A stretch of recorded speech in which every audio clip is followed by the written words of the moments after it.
What do you think of when someone says the word agriculture? It means so many things to so many people, but when discussing the topic of agriculture in Canada, I find it important to differentiate between the different agricultural products we as Canadians export, send to other countries.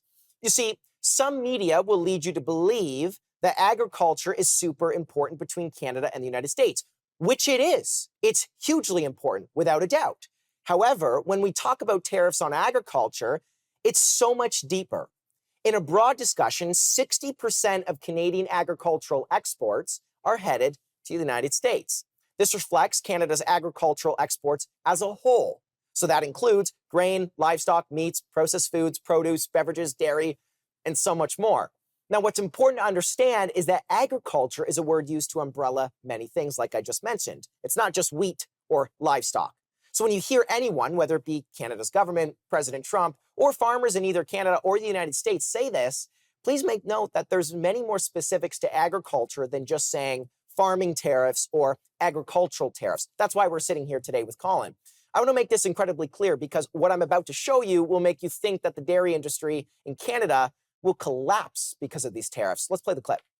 So you can imagine that these tariffs have a huge impact. I spoke to some farmers that don't work at this farm who told me that they are planning to take in the cost of that 25% tariff. The thing is that it's not going to be an easy task to do that when everything that you do has a 25% tariff on it. Notice the wording used. Farmers is a very general term, and for the Canadian public, it's important to differentiate the different types of farmers.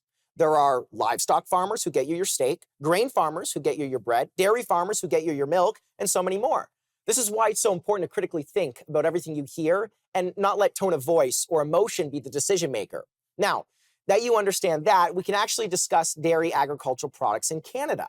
Dairy is the biggest agricultural sector in Ontario and Quebec, bringing in roughly 2.5 to 2.8 billion each year in each province. Here's the interesting part. As we dive deep into agricultural products, I think you'll be surprised to hear that I'm somewhat questioning the specifics of dairy products being necessarily super impacted by these tariffs in a negative way, maybe at least more than what you're led to believe. Now, before you scream till the cows come home, we need to get moving on this. Did you like my reference to that joke?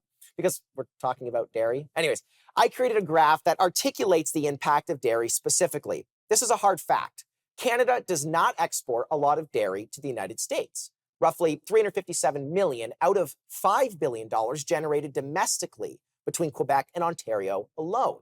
Now, during this USMCA agreement that President Trump created in his first term, we saw him negotiate the ability for US-based dairy farmers to enter the Canadian market. Of course, Canadian farmers didn't like that very much, but the government of Canada did it arguably to appease the president in light of tariff threats. So with that being said, Colin, we have 2 minutes here before we jump into the next segment. I want to ask you something. Do you believe that even dairy products will be significantly impacted by these tariffs based on some of the information that I just gave? I understand equipment is something of concern here based on some info I've been led to believe, but what's your take?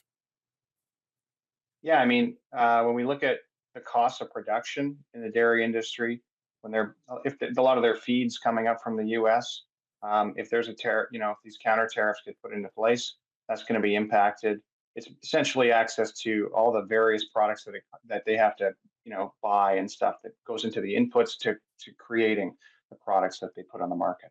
Gotcha. Now, just out of curiosity, how much business, I guess, do dairy farmers really do with the United States? Like, do they rely heavily on the U.S.?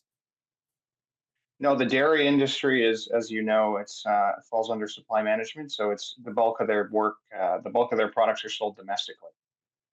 Gotcha. Okay, so from what I'm kind of collecting, it's a lot more domestic. But I do want to make something very clear. That's not what I'm collecting from the majority of other agricultural products. So and my point in saying that was dairy may not be affected maybe as much as pork may be, or wheat or grain. Are we going to see varying effects for each individual type of product? You got about 25 seconds here. Yeah, everyone's going to be different. The thing that I would note though is that on a lot of farms, especially in Manitoba, the farmer who's growing, they're going to grow 5 or 6 different crops. So it's hard to say. And there's integrated livestock as well. So you may be a hog farmer, but you also have sunflowers and wheat and other things. So the whole operation is going to see an impact. in a lot of cases. Gotcha. And that is so important to note, because it's not just dairy, but it's, cows eat the food that maybe they get from the United States as well. So that's interesting to point out. But we'll be right back, jumping into the third segment, more conversation to come.